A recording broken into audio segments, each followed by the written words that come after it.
Hey guys, Razorblade Mango here, and today I'm going to be talking about my experience revisiting a game that I reviewed on the channel a few years back that I had an itching to go back to and give it another chance, which is, if you haven't figured it out, Marvel's Spider-Man, which is the first Spider-Man game from Insomniac, the first one under Sony's umbrella.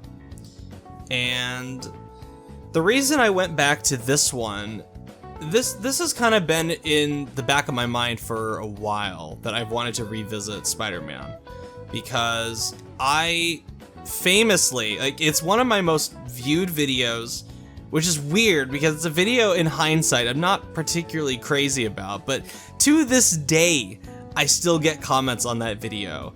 I think at the time of recording this, I think it was either yesterday or the day before that I got a comment on the video, and it was still comments coming. And if you go and look at that video, it's just comment after comment after comment. It's so many, and for a video that I really just kind of in hindsight, I kind of just hastily threw together and then put out. I don't know. I don't understand why that one clicked so much with people, probably because of the title, which, I meant for that title to be an eye grabber, but still, at the time I called Marvel Spider-Man the most overrated game, the most overrated PS4 exclusive yet. So I wanted to go back and revisit the game sometime in the future, and I got a drive to do it with all the talk about Spider-Man coming to PC and the fact that we're due for the next one sometime in 2023, and thinking how I actually went back and revisited God of War not that long ago and got the Platinum Trophy for that, and I've been wanting to do the same thing for Spider-Man. So I think the straw that broke the camel's back was Spider-Man getting announced for PC, and I went, alright, let's purchase the remastered version of this game for PS5, and let's just dive in and see how I react to it, what I think about it now. And for this video, I'm going to be focusing on the main game, because my opinion on it is the same as the City That Never Sleeps DLC episodes that come with it. And after spending almost 50 hours going down the Spider-Man rabbit hole, 100%ing not only the main game but all 3 of the DLC episodes, I still think the game is just okay. My opinion on it has only mildly elevated since 2018. I don't think it's mediocre anymore. I don't dislike it. I think it's just okay. I do kinda sorta like it. Weirdly, it's almost the same thing that I said in that old video, because I went back and I watched it, and I actually was surprised by how much I mostly agreed with some of the things I said in it. And I think the only opinion that's really aged poorly in that video is the fact that it's I think the gameplay is better simply because it runs at 60 frames now. I don't know why Insomniac chose fidelity over performance for that original PS4 version of it, but I think they did a great disservice not making this game 60 frames from the get-go. Even though the gameplay in my eyes is still pretty shallow, it gets by on it being flashy, especially at 60 frames. And swinging through that city at 60 frames with ray tracing on the PS5 version is awesome. Obviously they couldn't do ray tracing on the PS4, but I don't know why they didn't go for 60 frames. When you have something that's this action-focused and fast and requires reflexes, playing at 30 frames feels like a serious handicap for the player. And strangely enough for this game too, I've called this game the de facto open world, the video game kind of thing. And I still mostly agree with that. This game is still very much in my eyes both the bad and the good that can come from AAA development. The good in that, you have the really good things that I still really like about the game. I still really like the story. I still really like the acting. I really like the facial animation with these characters. I love the voice acting. I think the game is beautiful. It has some really amazing sights to it, especially when you're getting on top of the tallest buildings in the game and you're looking out at New York City. I think stuff like that is great. And then especially with the PS5 version, I assume the PC version will have ray tracing. It looks so cool just swinging through the city, and you can see the reflections of cars and yourself on the buildings, and there's more detailed interiors and stuff like that, and the water effects are better, the lighting is better, the facial animation is better. I even got used to Peter's new face, which I didn't think I would, but I did. So I think visually this game is much better. It's vastly better compared to the original, obviously. But then you have the bad side of the AAA development stuff, where you have the focus on quantity over quality. Especially with these open world games, you have the gameplay being very shallow and safe. This comes from the AAA development, where it's just very safe and bland. And it's just like, okay, like it gets by without really trying anything new, without really getting those creative juices pumping with the gameplay.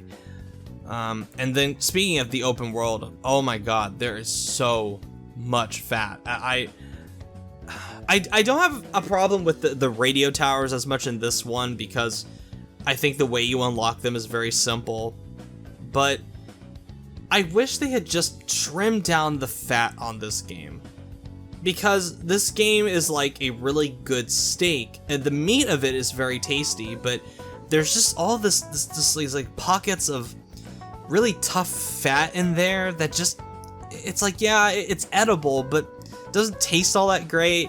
It gets stuck in your teeth a little bit, and you feel like you have to kind of cut around it in order to really get the most out of this steak that you spent time making, and it's there. It's just, and with the open world in this game, I wish they had just gotten rid of things like the research stations, the Black Cat hideouts, the Taskmaster challenges, the eye-watering amount of bases with different enemy factions, catching fucking pigeons, and especially in the DLC, those awful screwball missions.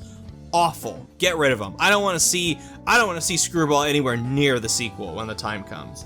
And I wish they had just cut all that shit out and then use the time and resources to refine the main story, refine the core gameplay, make the side missions more fleshed out and interesting.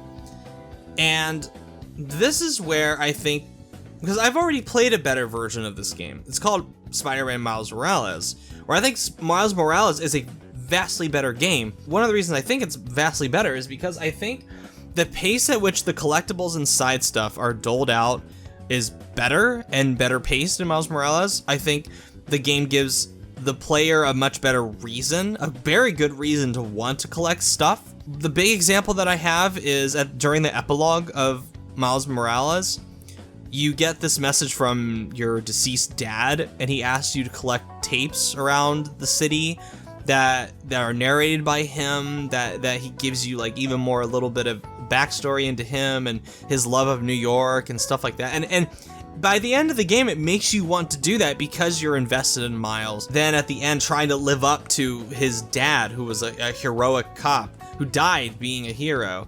And it makes you want to collect these tapes because this story has just been that engaging, and the collectible means more to the player than just go here and collect these pigeons and go here and do these Taskmaster challenges. It's just like, oh my god, enough, please. And then in the main story, there are those terrible MJ and Miles stealth sections.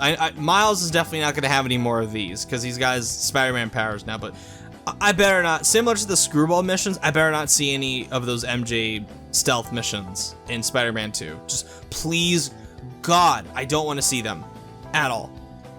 And finally, the thing that I'll say about after revisiting it is, I personally don't think New York City is an interesting place to explore in this game. because a lot of it, aside from a few sections, visually it all looks the same. Interacting with the crowds isn't as fleshed out and deep as it could be. I'm not expecting Red Dead 2 level where you can interact with every NPC and every NPC has like an insane amount of dialogue, but I don't know, maybe be a little bit more ambitious and try for something like that.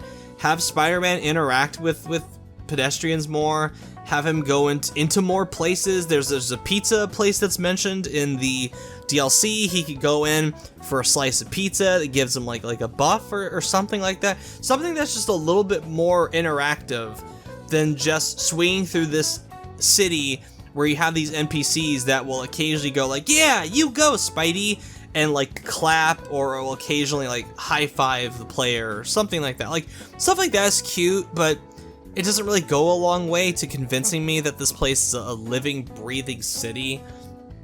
And I think visually too, outside of raw technical horsepower, I think art design wise, it's just not very interesting. And again, I'm gonna contrast it with Miles Morales, which is much more pleasing and vibrant for me, because it's set in a very specific time of year. It's set during the winter season, you have all the Christmas lights, you have the snow, and to me, personally, I find that just more interesting to look at than just generic city. That's what I feel about New York in this game. So, but even after everything I've said, I still don't regret the time I spent revisiting Marvel's Spider-Man, and I actually am looking forward to the sequel, because I'd forgotten about some of the story stuff that will be interesting to see play out in the sequel. I'm definitely looking forward to Insomniac's Wolverine game that will be set in the same universe. So it's not like me going back to this game has robbed me of any anticipation for future Insomniac Marvel stuff. I hope they take, because it does seem like they learned their lesson. They learned with this game and applied the fixes to the problems with Miles Morales, because I think Miles Morales is a fantastic game. I love that fucking game. I think that game is still one of the very best superhero games I've ever played. That hasn't changed. But my opinion of OG Marvel Spider-Man has only elevated just a little bit. Anyway, thank you so much for watching, and I will catch you all later. Bye.